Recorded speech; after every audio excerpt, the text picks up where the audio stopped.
Right, YouTube, the Shadow King Nazru, and like I said before, I was going to be doing some movie reviews to help spice things up. So, with Paul W.S. Anderson making another movie, shall we say, I figured uh, that now's a good time to be reviewing the Resident Evil movies. I'm referring to the live action ones, not the CGI ones. Now, a funny thing about this is that the great filmmaker George A. Romero wrote a script for this, and it apparently got rejected by I think either Sony or Capcom, which is kind of ironic since his movies inspired the games, and he did have a good knowledge of the game since he saw a person playing it. So yeah, that's odd. But let's just talk about what Paul W. Anderson decided to give us. And, yeah, I wanted to offer a special thanks to Phelous because I had to watch some of his videos to get, to refresh my memory because it's been a while since I played the Resident Evil games. So, thanks, Phelous. So let's get to the review. The film starts off with the outbreak of the T-virus, and the computer locks the door afterwards, leaving them all to die. Shouldn't the doors have already been closed because they were working with a biological virus, and it should have been closed and only been allowed to be opened but via code or something? Whatever. Then we get introduced to our protagonist, Alice, and our first introduction is her naked in a bathroom. And I feel that this might have been the reason why Paul W.S. Anderson decided to marry her, considering that they got married shortly after making this film. And what she apparently has some amnesia and is taken along with her husband by a special ops umbrella team. And the team takes them to the Hive, which is an underground lab. The Umbrella team tells Alice that she works for Umbrella and that their marriage is fake. That's a bit of a dick move to let someone know about. And apparently the reason they have amnesia is because it came from a spray from the security system that was given to them when they were in the bathroom. Why? What purpose does that serve? And why would you put it in the bathroom of all places? I have a feeling that this is going to lead to a lot of huge problems. And apparently, Umbrella was sent. Umbrella sent a team, but that informed them that the T virus was an airborne virus and could possibly infect them. Now, note that as opposed to the games, the T virus is an airborne virus, whereas in the games it can only be transmitted via injection or being bitten or scratched or whatever. So the team attempt to shut down the artificial intelligence named the Red Queen. There's a Alice in Wonderland references here and there. Honestly, I don't know why. But the security system decides to fight back and kills them off with lasers, which kills off half the team. Spectacular! Our special ops team has their team cut down in half by lasers instead of zombies. They're the best.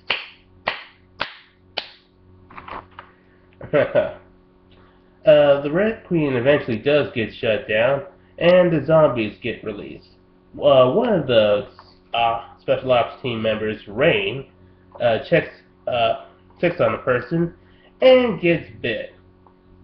So on top of that, Umbrella not informing them that there might be a viral outbreak, they didn't mention that some of the people might possibly be infected. I can see that there's a lot of incompetence going around here, as much of a virus as the T virus. So Rain starts blaming the tech guy for turning off the Red Queen and releasing the zombies.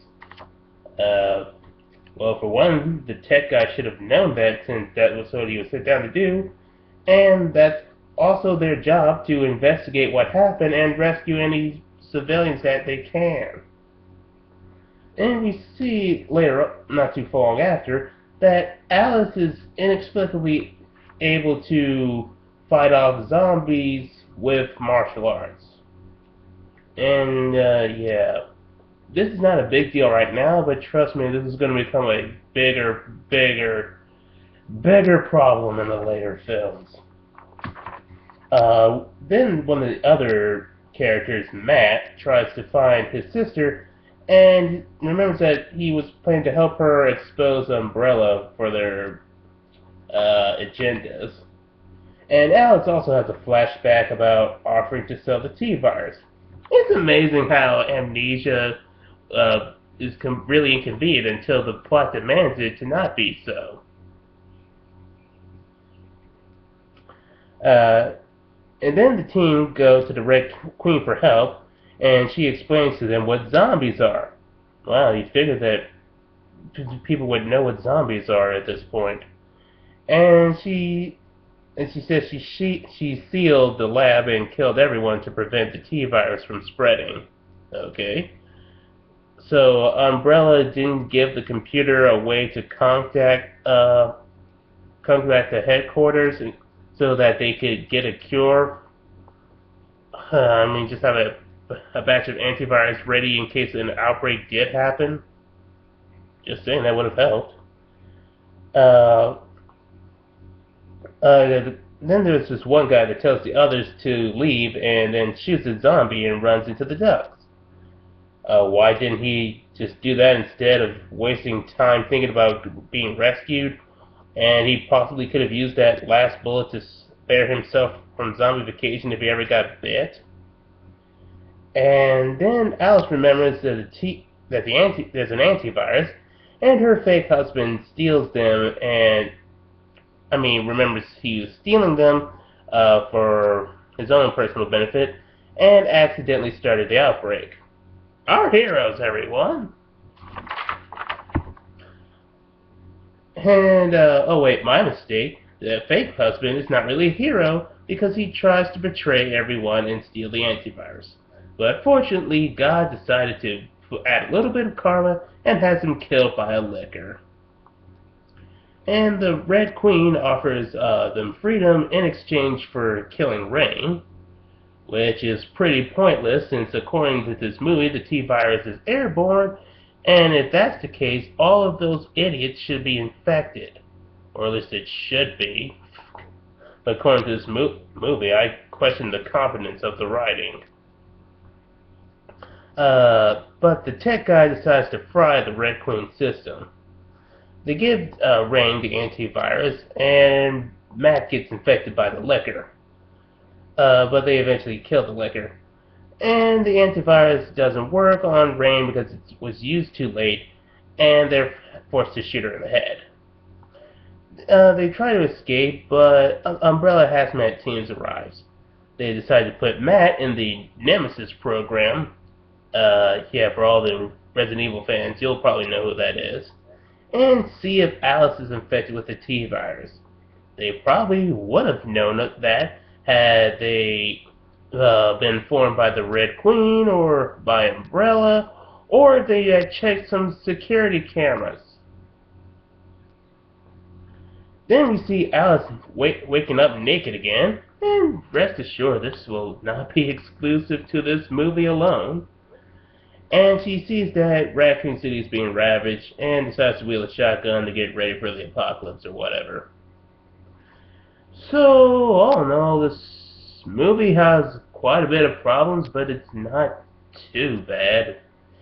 It didn't contradict anything from the Arkway Mansion incident, which was the story in the original Resident Evil game. Though it would have been nice if it was adapted and done well. But all in all, nothing too bad. Next video, we're going to be talking about Resident Evil Apocalypse, and that's where things start to get a lot worse. I probably should bring my Bible. I'll catch you guys later.